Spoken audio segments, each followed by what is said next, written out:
Hello, everybody, and welcome back to the Watchung Booksellers podcast. Thanks for joining us today. I'm Kathryn, and I'm here with Marnie, and we've got another great conversation in store for you.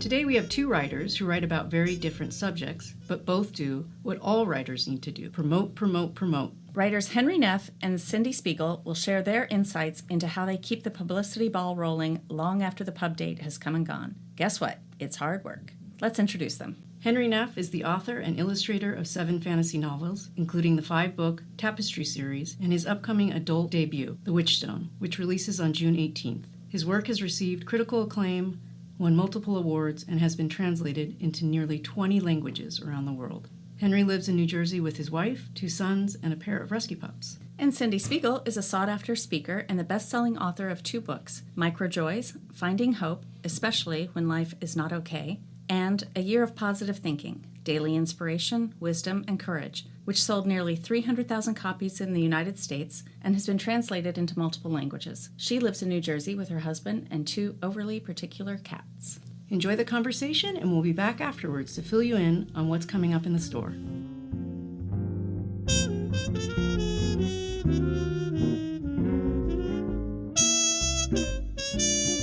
Hi, I am Cindy. And I'm Henry, and we wanted to get together today to talk about a subject that is near and dear to a lot of authors and is becoming an increasing necessity in today's market, which is really about promoting your book and your brand. And one of the reasons I'm so excited to talk to Cindy about it is that I have a book coming out in June, my adult debut. I've written some children's novels before, and I have always struggled, candidly, with promoting my own books and putting myself out there. And I think that you are exceptional at it, not only in promoting your books, but building your brand. And so you had a book come out last year called Micro Joys. And I would love to you're such a clear thinker and you have so much experience in this space. I would love to know just at a high level how you think about promoting your brand and your book in conjunction with each other or independently. Thank you for that very nice intro. I think we write very different styles of books, right? I write books in the self-development, self-growth area. But given the kind of books that I write and the work that I do in the world, I think it's a very easy transition, right? From work that I do to the books that I write. And so when it comes to promotion, it does feel very natural for me. Everything I do is sort of in the vein of personal leadership, optimism, positive psychology. And so I really have, over the past decade, built this brand around it. But what I think is important about sort of this whole conversation that we're having is it almost becomes a job to promote your book. And I don't know that most folks really, really understand that, but the promotion for books starts probably 6 months before the book comes into the world and continues actively for, I'd say, 3 months after the book makes its debut. And then if you want your book to continue to sell for the rest of time, right, you continue to talk about it. So it is a long process that I don't know. It's a little bit of a secret, I think. I did a writing retreat with, I guess, about 10 other writers in North Carolina and the Outer Banks last fall, and I would say this topic was the hot topic at the retreat. And if there was a common theme, and these were all published authors, some of the people had published multiple New York Times best-selling books, but if there was a common theme across the board, it was that authors are becoming more and more responsible for promoting their stuff, and that you can no longer really rely on the publisher to send you out on tour. Book tours are kind of a thing of the past unless you are a rock star, right, or a household name or something like that. Which I am not. I don't know about that. But it is the kind of thing, and people, I feel like, get very, very nervous because, especially, I'm not on TikTok. I am on certain social media channels, but I'm not on TikTok. I have certain skills, but I don't have other skills. And so I feel like sometimes authors get very nervous, especially if you're more introverted, which a lot of authors are, about, gosh, do I need to be doing all these things? Which things should I be doing? How should I be doing them? Do I have to spend a lot of my own money and time trying to do these things? And I would love to know, from your perspective, what is a sensible way for an author to go about thinking about this and strategizing and putting their best foot forward? Yeah, thank you for that setup, because there's so much, I think, when we get a book deal deal that we don't necessarily know. But I think in today's day and age, Henry, we don't get a book deal unless we know this, because you have to put this into your proposal, how you plan to market the book, right? And a big part of marketing that book is building a community before the book comes out, right? So whether it be years before, and you may be saying, you know, an author might be saying, well, I don't have a large community. I don't have a large platform. We do have the internet, right? And you have the ability to write a blog, to use any of the platforms that exist to start to get your voice out there, because you will need the help of a community to promote your book. It's not something we can do on our own. And I often hear about how publishers used to do that. That's never been my experience. I've always had to promote my own books. And I think the number one way that I've been able to do that and to get books sold and to get people in the seats of bookstores is really about the community piece of it, not assuming that I alone can be solely responsible for it, because I can't. So part of that means getting your community excited, getting folks buy-in before your book even shows up in a bookstore, right? And you do that online in many different ways. If you are parts of communities, whether it be groups in your local communities or online groups, really starting to talk about it and get the buy-in of other people. That is the only way that I've seen the success of the books that I've written thus far, is via other people. What do you think about that? Well, so it's interesting hearing you talk about it, because your background in business, in fashion, as a professor, as, I don't know if influencer is a dirty word to say in this, but you do have a large community of people that are interested in you and what you have to say. And so that's something, when I hear you talk about it, that's something that I would guess probably fewer than 1%, certainly fewer than 5% of people are probably going to be bringing to the table when they start out. So for somebody who, let's say, I mean, just even using this book that I have coming out in June as an example. So I have a small community, or not a small community, but a community of, a few thousand people that follow me on Facebook or on Instagram or things like that. I have this book coming out in June. I am an artist, so I illustrate my books, and that's something that I can bring to the table. But I am, not some sort of video creation expert or anything like that. So if you were me, and you have this book coming out, and you have a small community that exists, but not a massive community to leverage, what are some of the levers that you would think about pulling leading up to the book launch to make people aware of the book, maybe to try to encourage people to pre-order the book, right? Because that's ideal. Those, sort of week one book sales when you have a book come out are really, really important if you want to be included on certain lists. So, if you were putting yourself in my shoes, how would you think about it?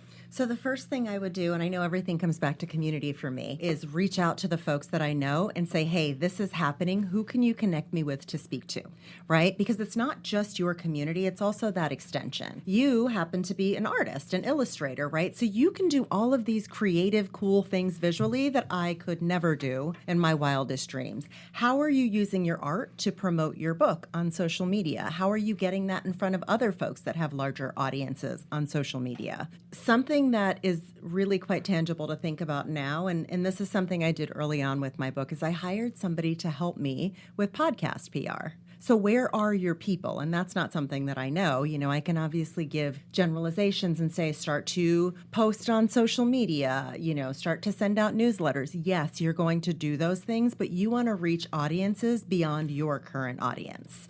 So just to jump in, just completely pure serendipity. My oldest son plays baseball.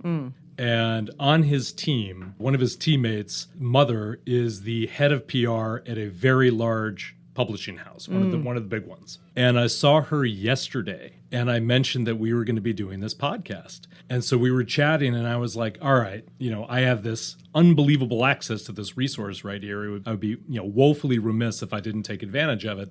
If you had one piece of advice for your authors when it came to promoting their own books, what would you say? And she thought about it for a minute, and she said something that just, the reason I'm jumping in is because it hits exactly on what you said. It was know your audience and how to reach that audience. So if you are writing for kids, doing stuff on Facebook probably isn't going to reach them, right? But just even taking that moment to pause and say, who is really this book for? And where are they? Where are those people, right? But I'm sorry, please jump back in. But that was exactly what she said. I thought she was going to have some really, I don't know. It was such a kind of common sense thing, But then when I thought about it, I was like, gosh, I don't know if I've thought about, for The Witchstone, this book that's coming out in June, all right, who is the audience for this book? What are the best ways to reach those people? What social media channels, right? Who do I know that might be able to tap into those communities? Just that sort of basic blocking and tackling, to use a sports metaphor, that By oftentimes... the way, I don't know what that means, but... yeah. So just basic kind of marketing and PR 101, Yeah. just these common sense things that sometimes I think people skip over in their rush to try to just do something. Yeah. And it feels very overwhelming. Something that I did, and I've shared this with you because we're friends behind the scenes, is I had a spreadsheet that listed out who are all of the people that I know that can help me promote this book. Now, it was probably 7 or 8 tabs and quite detailed. And so you do this 6 months before your book comes out. Who are the people that I know who have influence? It doesn't mean they have TikTok accounts, right? Influence means different things to different folks. But who are the people I know? Would they be willing to help me? What is their contact information? So very tactical. And then starting to reach out, right? Putting a letter together and sending it to them and say, hey, I'm going to need your help with this. But I think the overwhelming piece is not knowing where to start. And so those spreadsheets are not my favorite thing. They are really not. It is incredibly helpful to get your thoughts from your head onto the page in some way that feels natural to you. You can write it in a notebook if you want, but you really have to early on think about who might best support you. Who have you supported that might want to return the favor? But think about who your people are and who holds influence in the world that you're in. And that's a great point. And sometimes I know, just speaking from my own experience, in social situations, I'm not shy at all. But when it comes to promoting my own stuff, I can be a little bit shy and not want to impose upon people. But I have found that people do like to help. What I found, and I'm trying to incorporate this as I get ready to launch my own book in a few months, you want to make it easy for people to help you. So to have a really specific ask. So instead of going to somebody and saying, hey, I've got a book coming out, could you, spread the word, something that's really nebulous and not specific. Instead, I might say, hey, I've got a book coming out. Could you please post this review of it on Facebook or Instagram or whatever it is? Or if you're in a certain community, could you please share the book with that community? I know that you moderate a group on Facebook and this might be of interest to them. Would you mind sharing it? And try to give them a clear ask that's easy to do, the assets that they need to do it, whether that's a graphic or something like that, right? And a clear sort of actionable thing. And then I feel like people can help you. If you just say, hey, I've got a book coming out, help me spread the word, that's just too broad. And we're all busy, and that can become difficult to act upon. Yeah, I think that was the key, right? Being very specific and making it easy for people. You said something that I want to reiterate, which is that folks want to help us. They want to help us. I had a book launch crew, and all that meant was essentially reaching out on social media, reaching out to the folks that I know and say, hey, who wants to help me launch this book? We all want to be a part of something greater. I created assets for them. They were social media assets. I created a one-pager about the book. As soon as the book was available for pre-orders, I reminded them that it was time to pre-order. And again, that's when you say be specific, it's very easy as the author to think that our book is top of mind to everybody all the time because we are talking about it all the time. The reality is that the people that we are asking for support aren't living in that headspace. So as these dates come closer, as we need something, we have to continue to reach out and don't assume that they've already seen it, and if they wanted to help, they would have done so. Folks want to help us. We have to be very strategic and very clear on how we propose that. So I kept a folder of assets, making it really easy for folks. The other thing that I did with my launch crew was I met with them a month before the book came out. I had a launch party, a virtual launch party, where I met with them the week that the book came out. So there's this constant almost buildup for people that, again, makes them feel like they are a part of it. And I think that was the success of launching Microjoys, was it wasn't something that I tried to do alone. And I also did kind of what we're doing here, right? I looked at resources and said, what's the best way to do this? Who knows better than I do? And reached out to those people and said, hey, what did you do when your book came out? People I hadn't spoken to in years who surprisingly said, yeah, we can hop on a call. So again, using your audience and being really, really specific. Also thinking about where can you reach more people. If you don't have a newsletter, I highly recommend you start one. Even if it's 5 people that sign up on your mailing list, that's 5 people who are asking to hear from you. Right. You know, and I think we also get caught up in those numbers. Oh, this person has 100,000 followers on that platform. I can assure you that doesn't equate to book sales, right? Because what we want are the folks who are really loyal to what we're doing in the world and truly engaged. I think we can look at those numbers and feel very much like, oh, everything is stacked against us. And it's not. You know, those 5 people that signed up to be on your newsletter list where you're sharing information about your book coming out, they are highly engaged. Right? And that's what you want. You'd rather have 5 engaged people than 20 people who don't care about what you're doing. And as I'm listening to you, I mean, so you are very good at building community and very good at pulling people in. But one thing that I've noticed with you that I think is also important to mention is you are wonderful at expressing gratitude, right? And so when you're asking people to do things for you, expressing that appreciation, making them feel seen and appreciated, I think goes a long way. And that I also want to sort of rope back in. That applies, I think, also to the publisher. And so one of the things that I've found, so I've done a whole gamut of things in the books that I've released. My first series, I leaned entirely on the publisher to do everything because I didn't even know what I didn't know. With a book that I had come out in 2016, I did a lot of initiatives on my own. I even hired an independent publicist. We did ads. We did all kinds of things, spent money, which I want to talk about later. Yeah. But one of the things that was very important to do, and that any author needs to do, is to coordinate and communicate with the PR and marketing teams at your publisher. And oftentimes that'll involve sitting down and just understanding, okay, hey guys, like what do you plan on doing? If you are having a book put out there with a traditional publisher, they are going to submit your book for reviews. They are going to check a lot of boxes in terms of trying to announce to the world that this book is coming, to try to get it in front of reviewers. Doesn't necessarily mean that they're going to get your book reviewed in the New York Times or the Washington Post, but they might well try. But if there's one common gripe that you hear from authors, it's that they don't feel like their publisher did enough to, marketing and promotion to support their book. Everybody complains about this, but one of the things that it's important to underscore is that they are doing a lot of work for your book. And it is important to thank them. And I promise you, it's a small community, it's a small world. Being nice to work with does pay dividends. But also it's important to communicate with them to make sure that you're not duplicating efforts. That's right. Or that you're pitching the same, news show or podcast or whatever it is to appear upon. So having that communication is vital. Yeah, that's a great point. And I think not only having that communication, but driving that communication.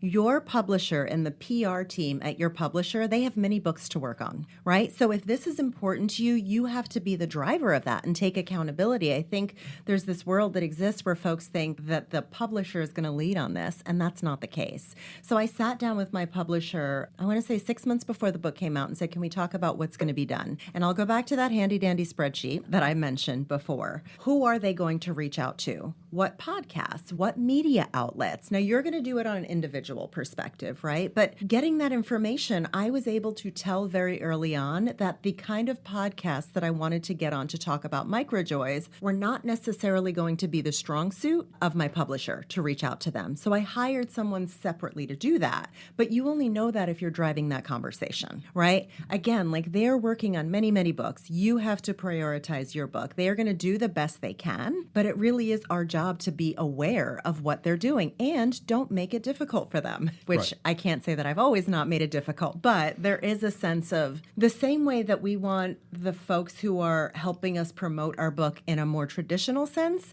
to have buy-in. We want our PR team at the publishing house to also have buy-in. Right. And to your point, in terms of driving the conversation, we all want certain things. We would all love to have customized, super customized and expensive, and a lot of money behind them, promotional efforts. The reality is that publishers can't do that for every book that they put out there. But I do feel like you can be direct as long as you're cordial and professional and asking questions. And I just sometimes just check in kind of every 2-3 weeks just to check in. And I try to do it around something that I have done to try to make their jobs easier. So I'm going to do a series of signed prints to incentivize people to pre-order The Witchstone when it comes out in June.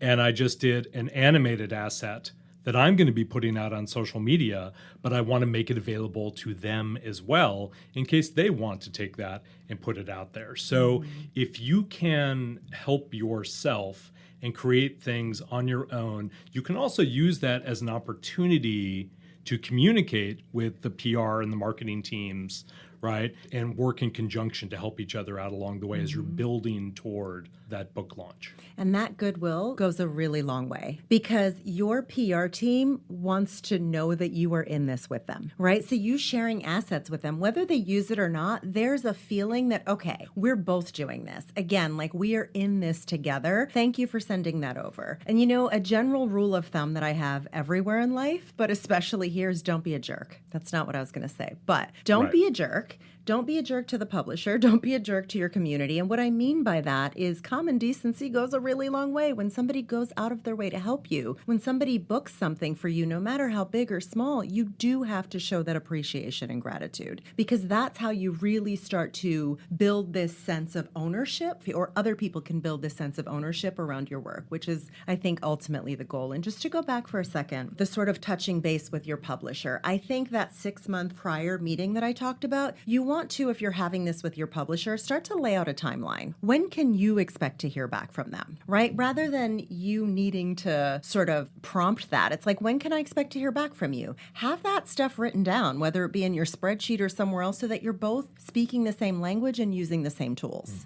And then we're all accountable to this. So let me ask you a question about social media, right? So there is sort of this thing out there in the zeitgeist that, oh my gosh, you have to have a platform. You have to have a community that's installed. And sometimes, I know I can feel this pressure, you feel an obligation to try to have a presence everywhere, even if that is poorly done. What are your thoughts in terms of the channels that you choose? And, you know, you are very good. So, for example, I follow you on Instagram, and you are very good about posting regularly, right? And sometimes it's a big post and a big announcement. Sometimes it's just sort of a small little check-in. The frequency and the regularity of your posting seems to be something that is thought through. How do you go about strategizing and executing that?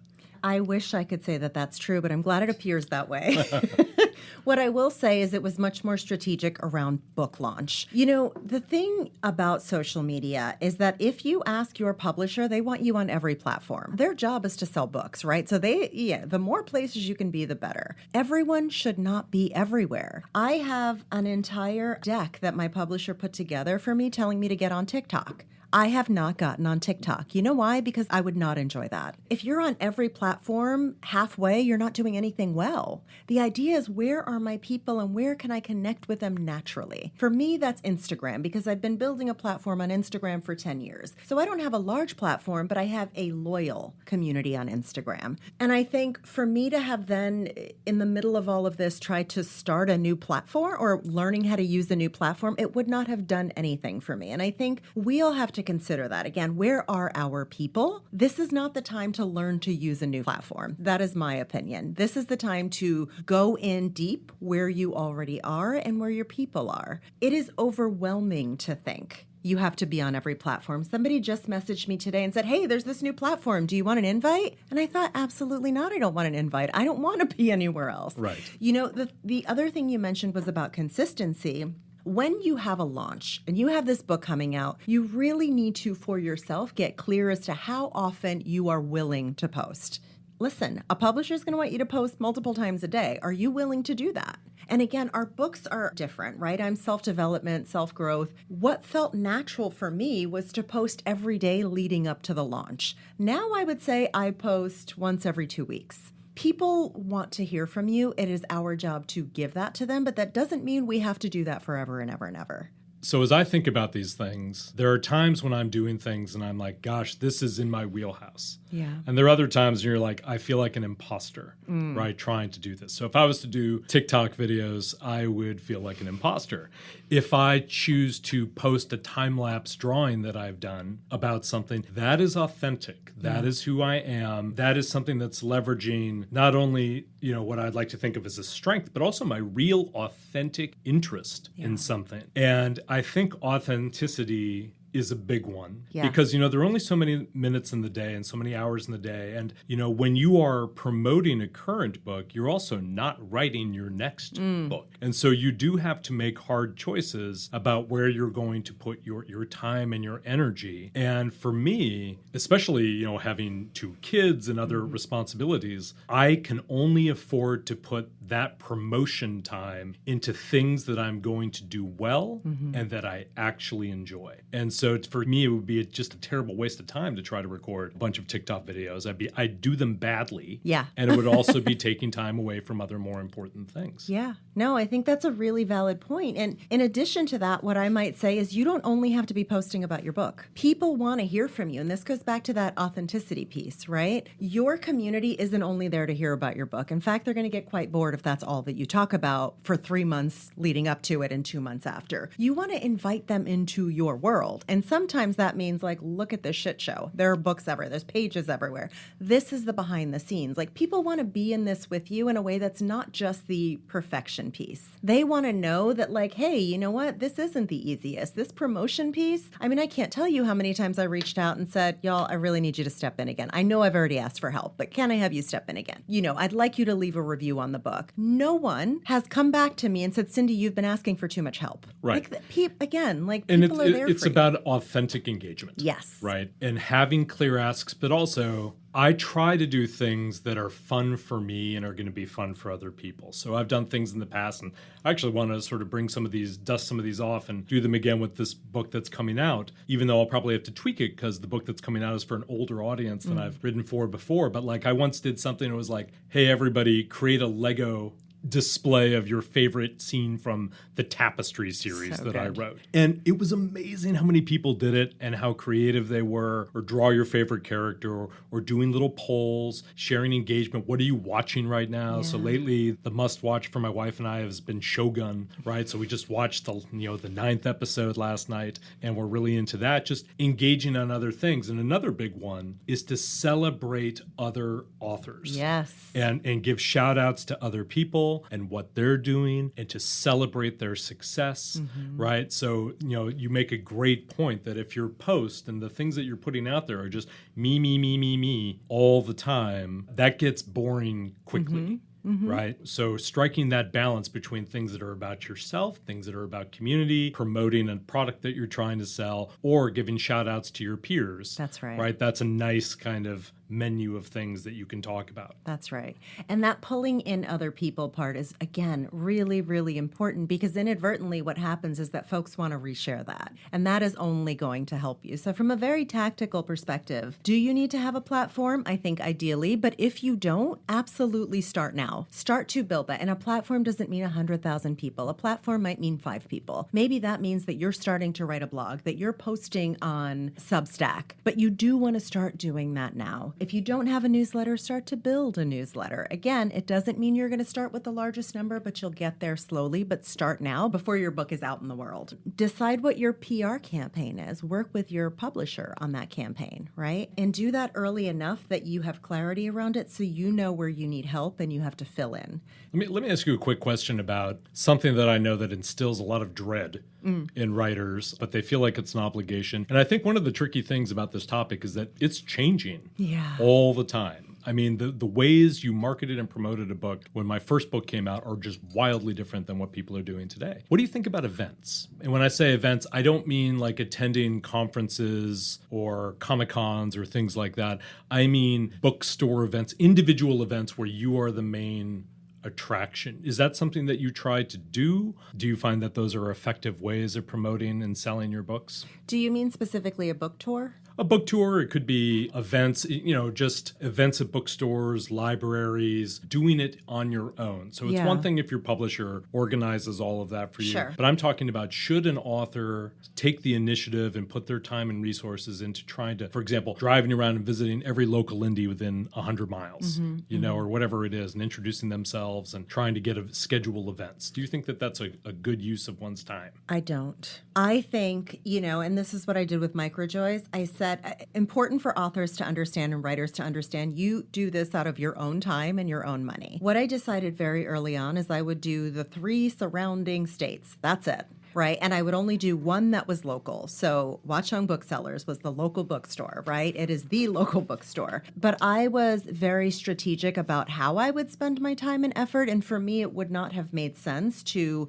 drive around introducing myself to booksellers. That's not to say, again, like when our book comes out, that's not the end of this, right? Whenever I am somewhere where there is a small bookstore, I go in and I say hello, right? Because this is this is in perpetuity. So leading up to your book, you're going to have so many different things to do. I don't know that the best way to spend your time is to go around and attempt to do events at every bookstore that's available. And I don't think that bookstores want you to do that either. Yeah, my take on this has sort of changed over time, and I would agree with you. So my overall take is that I agree.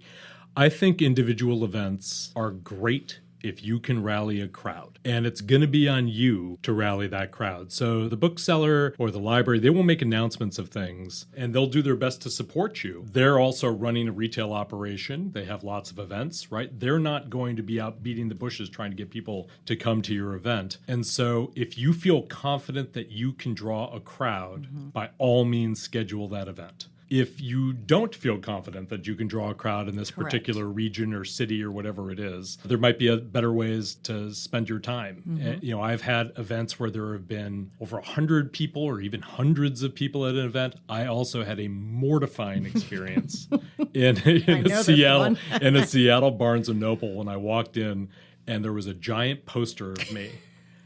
And I was like, I am the man. You've arrived. I have arrived. I am a big deal. Big deal. And I went upstairs and they must have had like 200 folding chairs set up. And I think there were maybe 4 people that came to this event. This happens. And you just said, and this is actually an important point when it comes to marketing and promoting your book that I do want to make, which is it was mortifying. I just wanted to die, right? And just vanish from the earth. But what I did was, okay, I'm here, they're here, and these nice people are here. And, I think these people actually, they weren't even there for my event. I think they were so mortified on my behalf that they showed up and they sat down in these seats and looked at me with sheer pity in their eyes. We sat down and we drew and we talked about books that we enjoyed. I didn't try to really talk about my series or stick to some sort of a script. I just connected with those people. We sat, and here's the other big thing. You are going to have things that don't work out. That's it. The way you want them to. That is it. You're going to get a negative review. You're going to have an event where people don't show up. You're going to have things where you have done everything right and it still doesn't turn out the way you wanted to. But you cannot allow that to defeat you. No. Dust yourself off and keep going. And here's the big one. Always be nice. Right? When you can.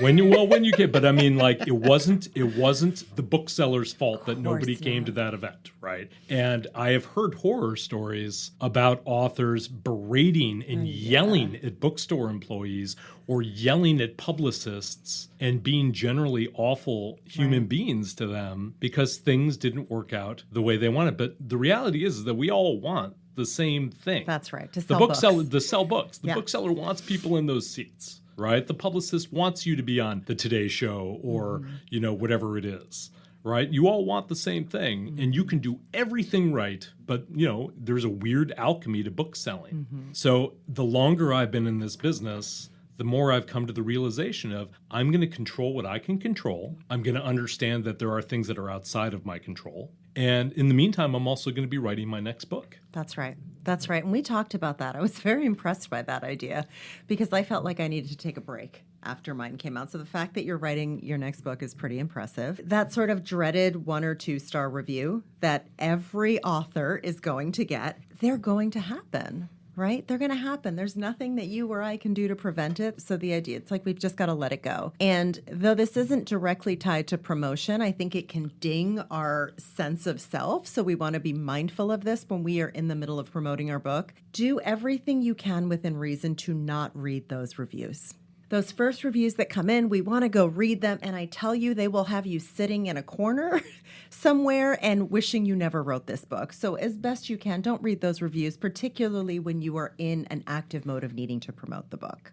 Good advice. I think a lot of authors have a hard time with that, myself included. Here's the way I sort of approach that. Whenever I get a bad review, and it does happen, and generally my books have been quite well reviewed, but, I think that just human nature is you could get 1,000 great reviews and you get one bad review, and you're going to fixate on that one. Or negativity bias. If I get a really bad review of one of my books, I ask sort of two questions. One is, was it just not their thing? It's just not their thing, right? I made a pizza and they don't like pizza.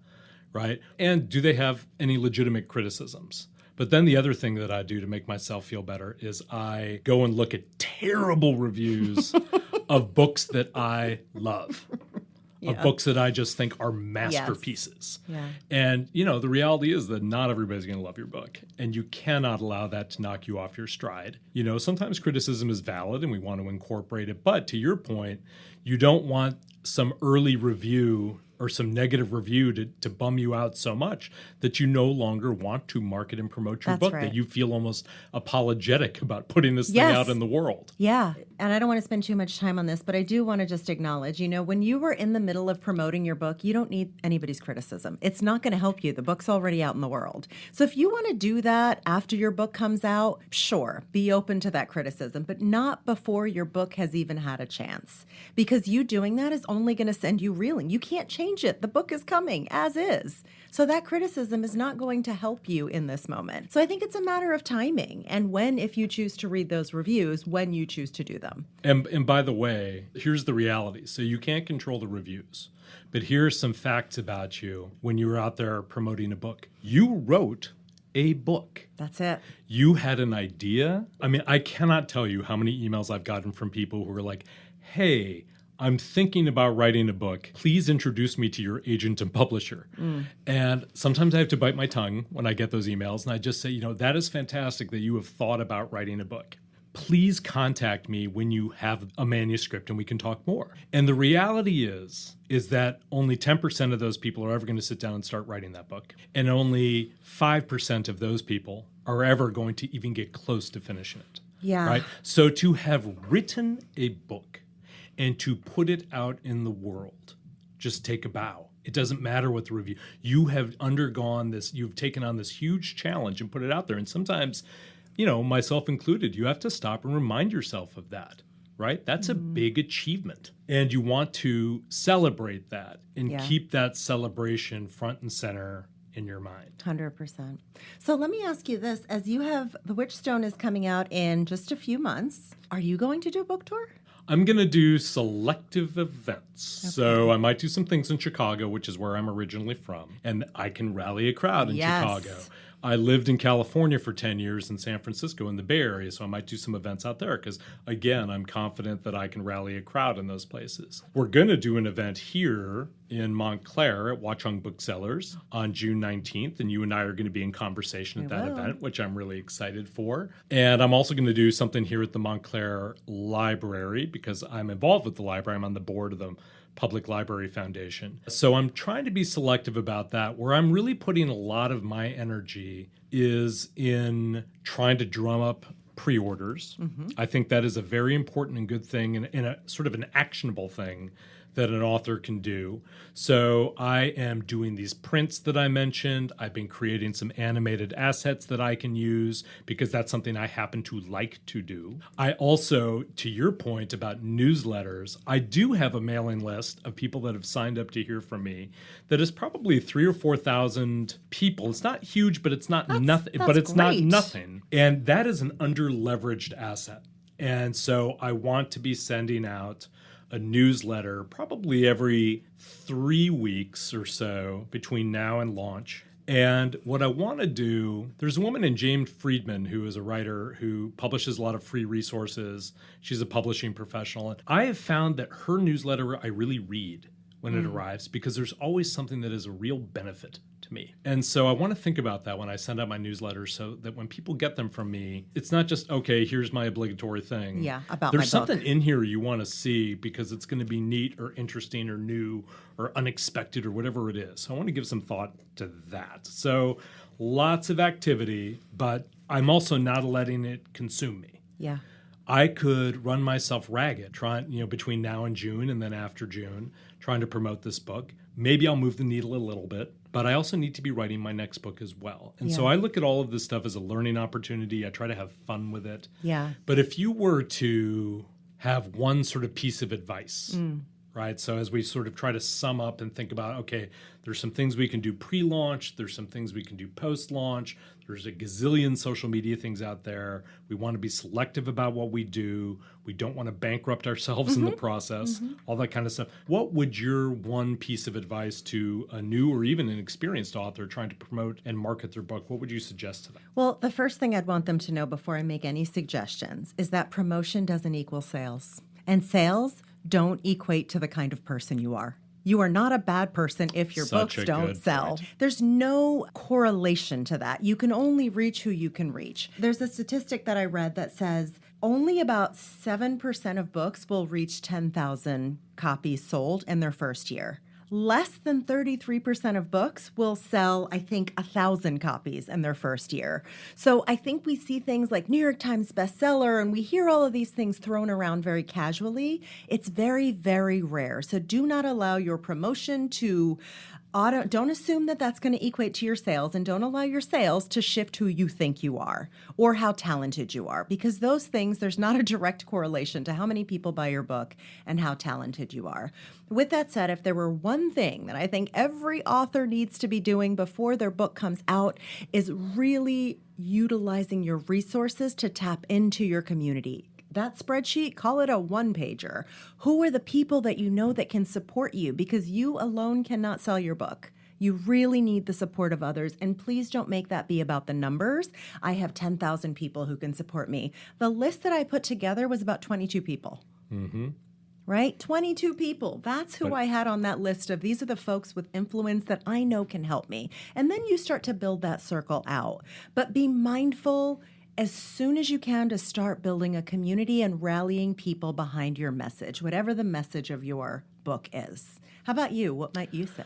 I think all that makes a ton of sense. My big thing is playing the long game, right? So today, maybe you can do two things when you have a book coming out and you're starting to build that community. That's right. Right? But you're also working on that next book. And when the next book comes out, maybe there are going to be three things that you can do and your community is a little bit bigger. And these things really do snowball. And so if you are interested in making a life as a working writer, you do have to play the long game. It is a tough profession. Yeah. There is a greater and greater burden put on us all the time to be doing stuff to market and promote our books. And that can seem overwhelming. Yeah. But I think by breaking things into manageable tasks, making those tasks things that we authentically enjoy, and never losing perspective, always keeping that long game in mind. That's going to be the way to sort of build stuff over time. And I think that's the way you really build a career. That's exactly it. And remember, publishers are going to want you to put in all of this effort up front, right? Because they want you to be on all of these special lists. But your book is out in the world in perpetuity. So that long game is really important to remember. You don't need to do everything you can up front to get pre-orders, but also that has to continue. So make sure that you are preserving your sense of self in the meantime, because this is the long game, right? Microjoys came out a year ago. I'm going to be talking about it forever. So do what you can while you can, but don't place all of your eggs into one basket before your book comes out. Know that this is something you're going to have to continue.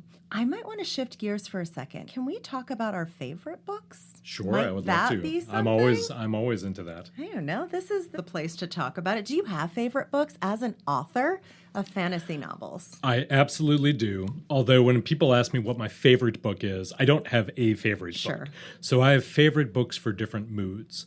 So I will read, for example, The Wind in the Willows until I die. Right? That is, to me, such a beautiful children's story, but also very, very funny, poignant in its way.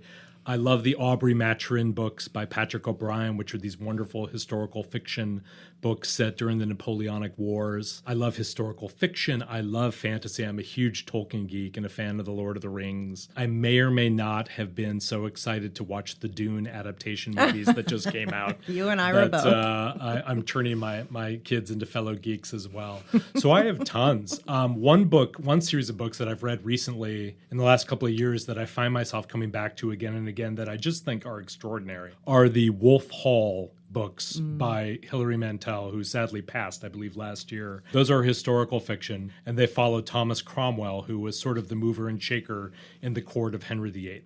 And they're just extraordinary books. I mean, they're history, but they're so wonderfully done, and I just find them captivating. How about you? I love hearing what book people are reading and listening to. Well, I have to say, this is the difference between you and I. You, of course, had those off the top of your head. I have a list. Just in case the question came up. So I read a lot of different kinds of books, right? On spirit in particular, one of my favorite books is When Things Fall Apart by Pema Chodron, The Artist's Way by Julia Cameron, The Yoga Sutras of Patanjali. It's a book about yoga. And there's another book that I keep on my bedside, and it's called Sabbath, Finding Rest, Renewal, and Delight in Our Busy Lives. And those 4 books, to me, particularly when it comes to tapping into self, have really become my giants. There are other books that I have on culture. Young, Gifted, and Black is a beautiful one. One Drop is a beautiful book. One of my favorites of all times is The Color of Water by James McBride. Are you familiar with that book? No, but I love the title. Oh my goodness, you have to. So it's The Color of Water, a black man's tribute to his white mother by James McBride, which, for anyone who can't see me, I am also biracial black. And then just for fun, there is a book. It's an old book it's just a beautiful book. It's called Writing, and it's a kid's book, and it's by Mary McCain, Chinatown Pretty. And then finally, this book I found in a thrift store recently, but it happens to be on my table in the living room, and it's called Handjob. Let me finish. A Catalog of Type by Michael Perry. So it's just a beautiful book. And that's the other thing about a lot of the books that I have in my space is it's really about how the books make me feel just by looking at them. I don't like books that are not attractive to me. Awesome list. And this is great for me because these are books that I wouldn't normally be inclined to seek out, but I'm excited to check out some of those. And speaking of the way we make me feel, I always love talking with you and seeing you and tapping into your expertise, but also your friendship. And so thank you so much for talking with me about marketing and promoting books. And I am so excited to talk with you again we'll see each other before then, but on June 19th at Watchung Booksellers. If anybody wants to come out and talk about the Witchstone and have some fun and maybe raise a glass of champagne, you and I will be at Watchung Booksellers on June 19th at 7 p.m. 7 p.m. Not if. They will come out. We want you to come out. This is a huge launch, and I'm so excited for you, and I'm thrilled to have been in this conversation with you. Thank you so much. My pleasure. Thank you. I'm glad we were able to talk about this. Thank you, Henry and Cindy, for this chat with us today. We just love your positive energy and great ideas. And of course, your support of Watchung Booksellers and indie bookstores everywhere. We've got a great lineup of events coming this summer you won't want to miss. June 11th, the Montclair Lit Fest is hosting Eric Larson to talk about his new book, The Demon of Unrest, a saga of hubris, heartbreak, and heroism at the dawn of the Civil War. June 13th, we host Daisy Garrison for her debut YA novel, 6 More Months of June. And on June 18th, Ananda Lima shares her new book of short stories, Craft, Stories I Wrote for the Devil. And don't miss our guest Henry Neff's launch of The Witchstone on June 19th. Make sure you register early. Seats are limited. And also don't forget, later in the summer, we've got Julia Phillips, Daniel Silva, and Joyce Maynard. For information and tickets, visit our website or check out our show notes. You can also sign up for our newsletter, and we promise to just send one a week to keep you posted. Recording and editing at Silverstream Studio in Montclair, New Jersey. Special thanks to Timmy Kelleney, Bree Testa, and Derek Mathias. Original music is composed and performed by Violet Mujica. Art and design by Evelyn Moulton, and research and show notes by Caroline Shurtleff. Thanks to all the staff at Watchung Booksellers and the Kids Room for their hard work and love of books. And thank you for listening. If you enjoy the podcast, please like, follow, and share it. You can follow us on social media at Watchung Booksellers. And if you have any questions, you can reach out to wbpodcast@watchungbooksellers.com. We'll see you next week. Until then, for the love of books, keep reading.